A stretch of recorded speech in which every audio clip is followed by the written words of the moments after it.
नमस्कार दोस्तों, स्वागत है आपका हमारे YouTube चैनल ग्रोइंग इंजीनियर्स में। और आज की हम इस नई वीडियो में प्रीवियस टॉपिक से रिलेटेड कुछ न्यूमेरिकल्स करेंगे जो हमने डिराइव किया था formula sigma 1 by E1 equal to sigma 2 by E2। ठीक है, इस पर बेस हम कुछ न्यूमेरिकल्स करेंगे।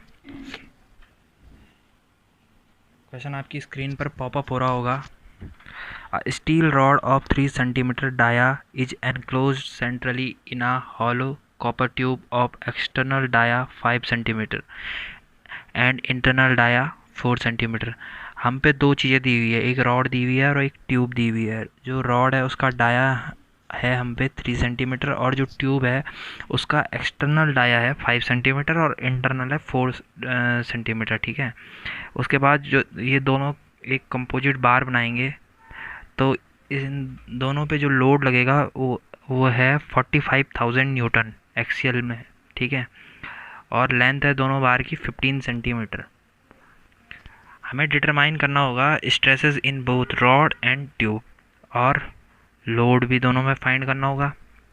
और मॉडुलस ऑफ इलास्टिसिटी की वैल्यू जो स्टील के लिए दी हुई है कैपिटल ई की वैल्यू वो है 2.1 इंटू 10⁵ न्यूटन पर mm स्क्वायर और फॉर कॉपर के लिए 2.1 इंटू 10⁵ न्यूटन पर mm स्क्वायर। ठीक है, अगर मैं इसे mm में चेंज करूँगा तो ये होगा 30 mm। ठीक है, अब हमें ये तो स्टील रॉड के लिए था, अब ट्यूब का केस है। ट्यूब में हमें एक्सटर्नल डाया दिया हुआ है कॉपर ट्यूब का केस है। ठीक है,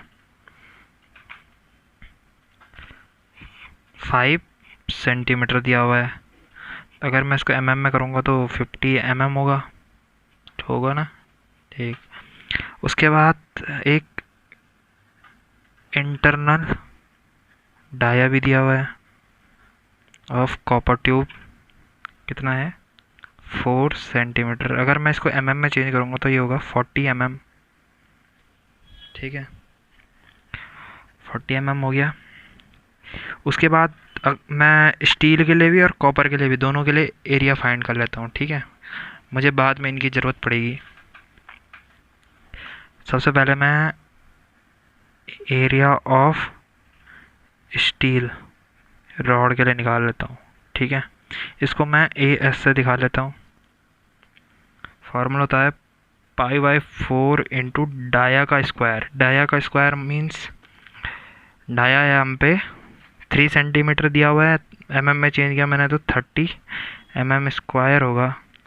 तो कैलकुलेट करेंगे हम, ये आएगा 706.86 mm स्क्वायर। ठीक है, ये आ गई हमें एरिया ऑफ स्टील रॉड। ठीक है, इस रॉड का एरिया आ गया। ठीक है, अब बात है हमारे ट्यूब की। Area of copper tube π/4 into dia का स्क्वायर होता है ना, तो इसमें हमें दो डाया दिए हुए हैं, तो हम कैसे करेंगे, आउटर डाया का स्क्वायर माइनस इनर डाया का स्क्वायर। ठीक है, आउटर मतलब एक्सटर्नल, एक्सटर्नल का डाया का स्क्वायर माइनस इनर 40 का स्क्वायर। ठीक, तो ये आ जाएगा हम पे कैलकुलेट करके, ये भी आ रहा है हमारे पास 706.86 mm स्क्वायर। ठीक है, उसके बाद हम अब वो रिलेशन यूज़ करेंगे sigma 1/E1 equal to sigma 2/E2। देखते हैं। ये सबसे पहले हम फाइंड करेंगे stresses in rod and tube, both में, दोनों में निकालेंगे हम। ठीक है, तो हम पे फॉर्मूला था सिग्मा 1 ऐसा कुछ था formula, sigma 1/E1 equal to sigma 2/E2। ठीक है, सिग्मा 1 फर्स्ट मटेरियल था उसका मॉडुलस ये 1 शो कर रहा था फर्स्ट मटेरियल, 2 शो कर रहा था सेकंड मटेरियल, ठीक है। तो हम पे फर्स्ट मटेरियल स्टील दिया हुआ है, सेकंड मटेरियल कॉपर दिया हुआ है, ठीक है। तो हम यहाँ पे लिखते हैं sigma S by E S equal to sigma C by E C, ठीक है। अब मैं स्टील में स्ट्रेस निकालूंगा अगर, तो ये आएगा E S into sigma C by E C. अब वैल्यू पुट करूँगा मैं, गिवन है मॉडुलस ऑफ इलास्टिसिटी स्टील के लिए 2.1 into 10⁵ into sigma C by, इसको सॉल्व करेंगे तो ये आएगा 1.909 सिग्मा सी, ठीक। इसी ये इसकी वैल्यू दी हुई है हमको 1.1 इंटू 10⁵, ठीक। ये आ गया। अब हमें पता है स्ट्रेस होता है, जो स्ट्रेस इक्वल टू होता है लोड अपॉन एरिया होता है। अगर हम लोड निकालेंगे तो लोड होगा स्ट्रेस इनटू एरिया, ठीक है।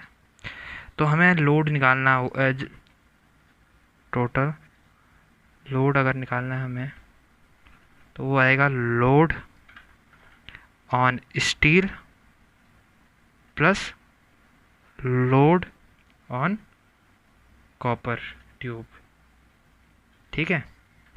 तो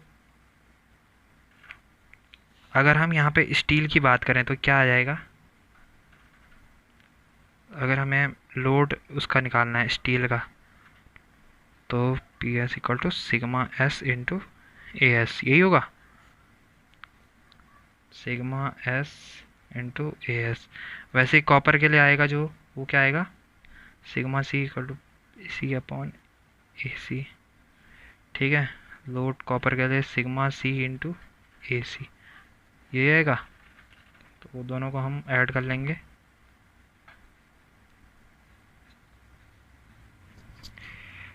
ठीक। टोटल लोड हमें गिवन था 45,000 न्यूटन में था, ठीक है। दोनों पे लग रहा था ना, मतलब कंपोजिट सेक्शन, बट पूरे होल सेक्शन पे 45,000 न्यूटन का लोड लग रहा था, ठीक है।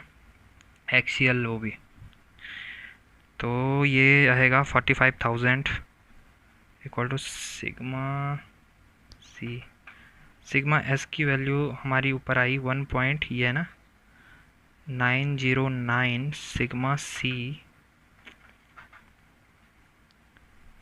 इंटू ए एस की वैल्यू आई थी हमारी 706.86 प्लस सिग्मा सी है हमारे को अभी पता नहीं है, हमको अभी निकालना होगा वो, इंटू एरिया आएगा कॉपर का 706.86, ठीक है। अब इसको सॉल्व करेंगे हम, 45,000 इक्वल टू सिग्मा सी मैंने कॉमन ले लिया 1.909 इंटू 706.86 प्लस 706.86, ठीक है। तो अब सिग्मा सी की वैल्यू जो आएगी वो आएगी 45,000 बाई, इसको सॉल्व करेंगे हम पूरा, तो ये आ रहा है 2056.25, ठीक है। तो सिग्मा सी की जो वैल्यू है वो आ गई 21.88 न्यूटन पर mm स्क्वायर, ठीक है। अब हम सिग्मा सी की वैल्यू को अपनी इक्वेशन, इस इक्वेशन में रख लेंगे। इक्वेशन फर्स्ट है सपोज ये, ठीक है। इस इक्वेशन में अगर हम रखेंगे सिग्मा सी की value, sigma S equal to 1.909 into 21.88, ठीक है। इक्वेशन फर्स्ट में पुट किया मैंने, तो यह आएगा सिग्मा एस की वैल्यू 41.77 न्यूटन पर mm स्क्वायर, ठीक। अब हमें दूसरा निकालना था लोड दोनों बारों पे, ठीक है। लोड कैरीड बाय ईच बार, क्योंकि जो 45,000 था वो तो हमें टोटल दिया हुआ था दोनों पे जो लग रहा था। ठीक है, तो लोड का equal to stress into area. ठीक है, यही होता है। तो स्टील के लिए क्या होगा लोड, ये लोड स्टील के लिए है, स्ट्रेस ऑन स्टील और एरिया ऑफ स्टील। कितना आया था हमारा अभी, 41.77 हमारा स्ट्रेस आया था स्टील पे। ठीक है, और एरिया था आया था 706.86। ठीक, एरिया तो दोनों का सेम ही था। उसके बाद ये आएगा कैलकुलेट करके 29.5 न्यूटन। ठीक, अब अपर में आएगा, वो आएगा 45,000 में से हम स्टील का माइनस कर लेंगे, तो ये आ रहा है हमारे पास 15,474.5 न्यूटन। मैंने ये वैल्यू कैलकुलेट करके रखी हुई हैं, आप भी चेक कर सकते हैं। और ये वीडियो यहीं पे एंड करते हैं, अगली वीडियो में हम नया टॉपिक स्टार्ट करेंगे। Thank you. Hey there. Subscribe to my channel. And also press this bell icon.